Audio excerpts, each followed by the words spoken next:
சரி, அக்கவுண்ட்ல ஒரு 1,00,000 ருபீஸ் இருக்கு. அத அப்படியே சேவிங்ஸ் அக்கவுண்ட்ல சேவ் பண்ணலாமா? இல்ல இன்வெஸ்ட் பண்ணலாமா? இந்த மாதிரி டவுட்ஸ் மோஸ்ட் ஆஃப் த பீப்புள்ஸ்க்கு இருக்கு. அதுக்கான ஆன்சரை இந்த வீடியோவில் நான் கிளாரிஃபை பண்றேன். இந்த வீடியோவை ஃபுல்லா பாருங்க. ஃபர்ஸ்ட், சேவிங்ஸ்னா என்ன?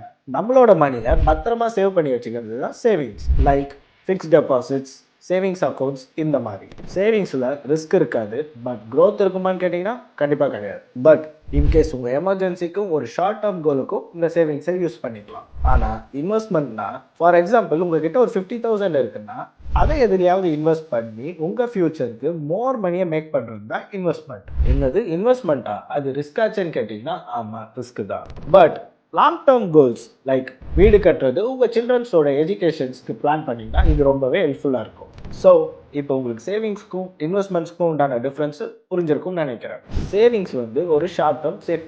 ஸோ அதே மாதிரி இன்வெஸ்ட்மெண்ட் வந்து ஒரு லாங் டேர்ம் சக்ஸஸ். உங்களுக்கு எது வேணுன்றதை யோசிச்சு முடிவு பண்ணுங்க. அது மறக்காமல் இந்த வீடியோவை எப்பயுமே பேங்க் அக்கௌண்ட்டில் மணியை சேவ் பண்ணுற உங்கள் ஃப்ரெண்டுக்கு ஷேர் பண்ணுங்க.